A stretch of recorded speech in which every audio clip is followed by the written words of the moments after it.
Hello and welcome to today's talk on the so-called Cyprus Problem. My name is Keighren and I'm a member of staff in the Department of Geography at Royal Holloway, University of London. One of my roles in the department is to help run a very popular second-year field trip for human geography students to Cyprus, which the department has offered since 2017. What makes the trip such an eye-opening experience for students is the very particular set of political and geographical issues that exist on the island.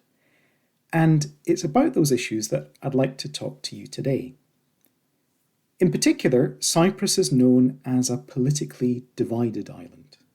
And in the next half an hour or so, I want to explain some of the reasons for that division, how the United Nations became involved in a peacekeeping role there, what political and geographical division actually means for those living in Cyprus, and finally, whether there is any real prospect of reunification in the future.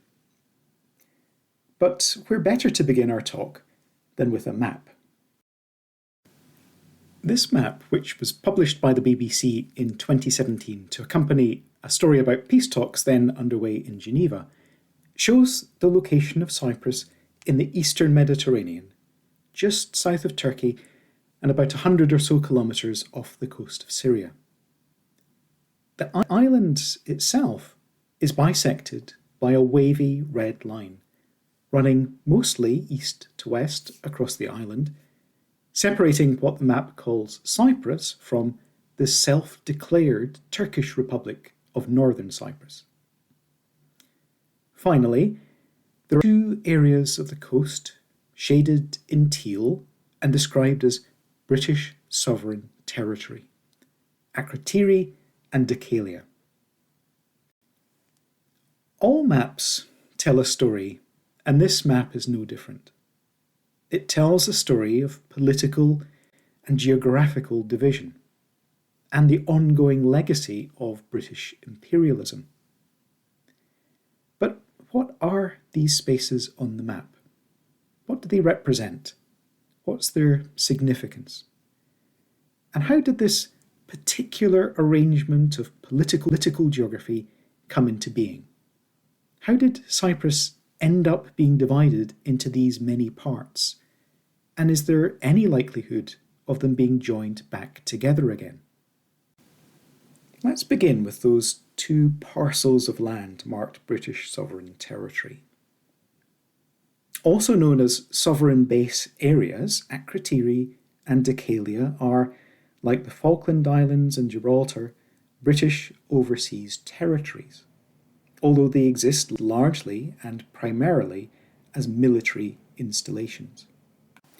Akrotiri, for example, is home to a large RAF base, and Nicosia includes Ios Nikolaos Station, which is a very sophisticated listening station for GCHQ, that's the UK's intelligence, security and cyber agency, that intercepts radio and satellite communications, particularly coming from the Middle East. Akrotiri and Nicosia are the largest of 13 so-called retained sites that exist right across Cyprus and that are under British sovereign control. The reason that any of these sites exists at all is because between 1878 and 1960, Cyprus was administered by Britain, first as a protectorate of the Ottoman Empire and later as a crown colony. And continuing access to these strategically significant locations was written into the 1960 independence agreement to Britain's benefit. In the years since then, the existence of these sites has been a source of significant and ongoing disagreement. One Greek Cypriot political party, for example, has argued that the bases are a remnant of colonialism and that they mutilate the territorial integrity of Cyprus. Although the sovereign base areas remain a political flashpoint, the more significant geopolitical issue in Cyprus is the island's long-standing and seemingly irresolvable 20th century division into two states, the Republic of Cyprus in the south and the Turkish Republic of Northern Cyprus in the north. Separating these two conflicting states is the UN buffer zone, a 180-kilometre long demilitarised strip of land that varies in width from more than 7 kilometres at its widest point to just over 3 metres at its narrowest. The buffer zone is the most visible reminder of the island's history of conflict and is the focus of the United Nations presence in Cyprus. There has been a UN peacekeeping force in Cyprus since March 1964, almost 60 years ago. And today there are still more than 1,000 UN personnel on the island, including some 700 troops, whose role it is to supervise ceasefire lines, maintain the buffer zone, and also to undertake humanitarian activities. But how did we arrive at this point? Why is Cyprus divided at all? The history of the Cyprus problem and the island's division is a complicated one, but is underpinned by questions of ethnicity, national identity, and senses of belonging. Partly because of its strategic geographical location at the frontier between Europe and the Middle East, Cyprus has a long history of invasion, occupation, and colonisation stretching across thousands of years. It's variously been part of the ancient Greek Ptolemaic kingdom and the Roman Empire. It's been ruled by the Crusaders, the French House of Lusignan, and the Venetians, and from the middle of the 16th century became part of the Ottoman Empire. Each of these phases of occupation has left a distinctive legacy in terms of architecture, place names, customs, religion, and demographics. But perhaps the most significant influences on modern Cyprus have been its ethnic, political, and cultural links with Greece and Turkey. Although Cyprus is a multicultural island, the largest and most politically influential communities are Greek Cypriots and Turkish Cypriots, representing roughly 4/5 and 1/5 of the island's population, respectively. Broadly speaking, these two communities lived together peacefully despite religious differences until the middle of the 20th century.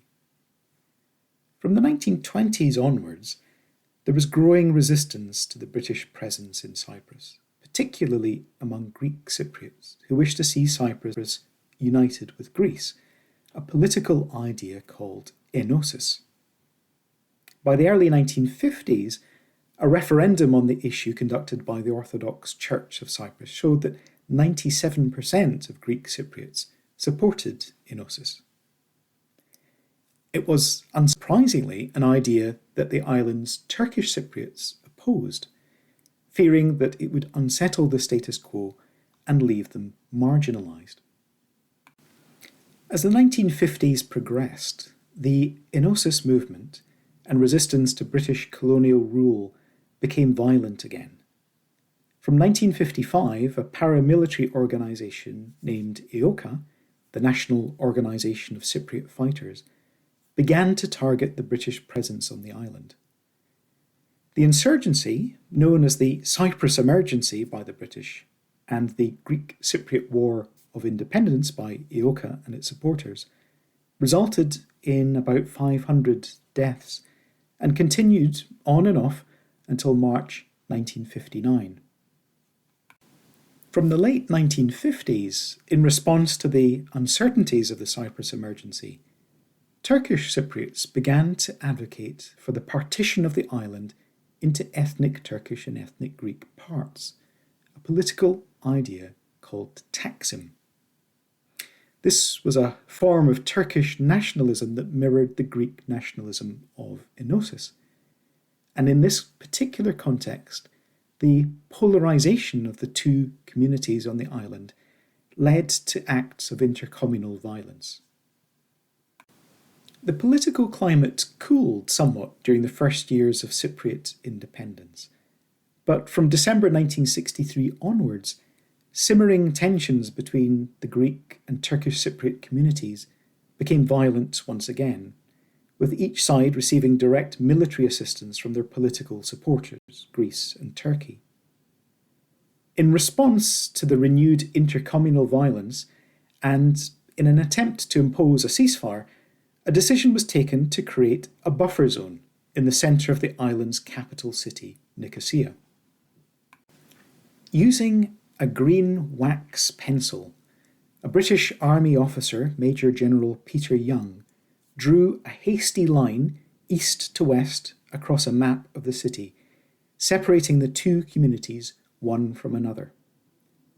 This marked the beginning of the so-called Green Line, a division that eventually became solidified as the UN buffer zone.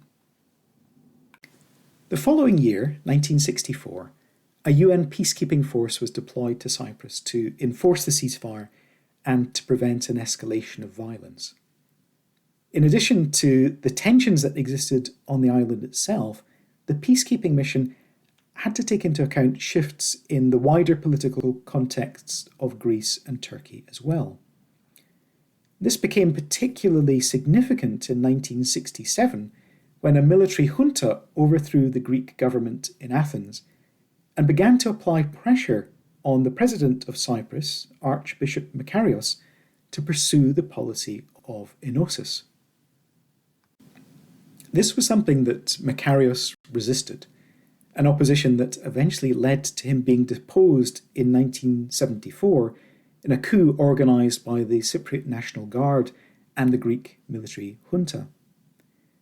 Makarios was replaced by a pro-enosis nationalist president, Nikos Samson, a veteran of EOKA. 5 days after the coup, on the 20th of July 1974, Turkey sent military forces into Cyprus. For Turkish Cypriots, the resulting conflict, which lasted for just over a month, was a peace operation. For Greek Cypriots, it was an invasion. By the end of the conflict, the Turkish military controlled a little more than 35% of the island, and the ceasefire line running across the island became the UN buffer zone. The events of 1974 led to hundreds of deaths and thousands of injuries, but the longer-term effect was felt most strongly in the displacement of people across the island. About 150,000 Greek Cypriots were displaced from the north to the south, and around 60,000 Turkish Cypriots from the south to the north. Despite occasional outbreaks of violence, a more or less peaceful status quo has existed on the island since then, largely due to the presence of the United Nations. There's not, however, been a return to pre-conflict normality. Cyprus remains politically and ethnically divided, and despite many attempts during the intervening 50 years to solve the Cyprus problem, the situation remains intractable. The UN's presence in a certain sense has been effective, since there's not been a return to full-scale conflict.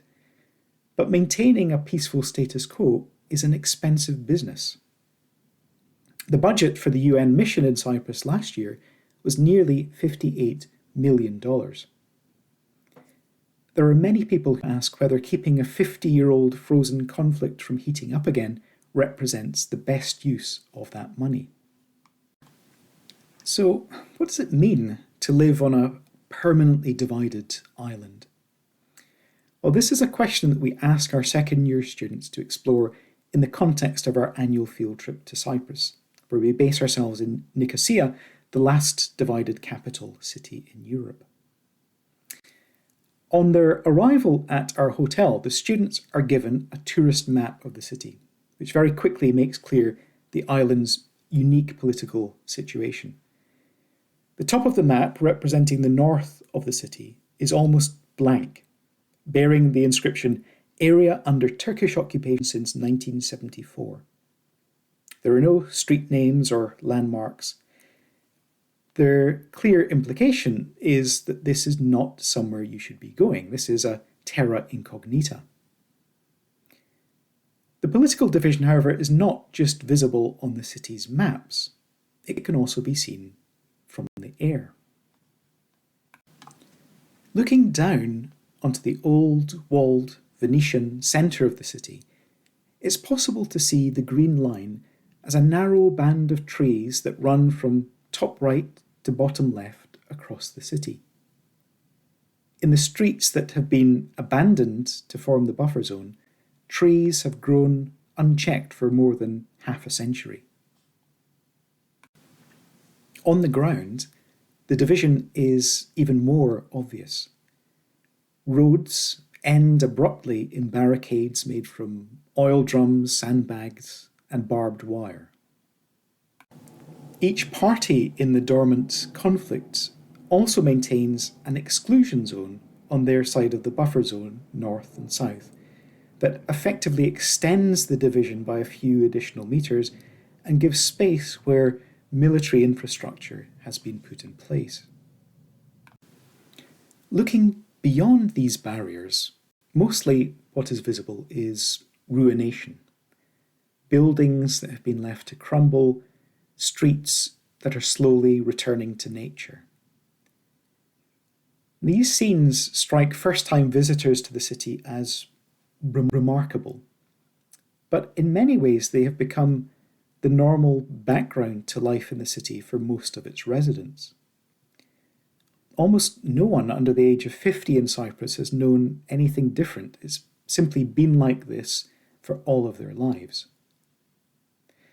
As impenetrable as the buffer zone looks, it is possible to cross it on foot at two locations in the city centre, at Ledra Street and at Ledra Palace. Border crossings first started to open across the island in 2003, 20 years ago, and have made it possible for some, although by no means all, of the island's residents to move between the two sides of the divide.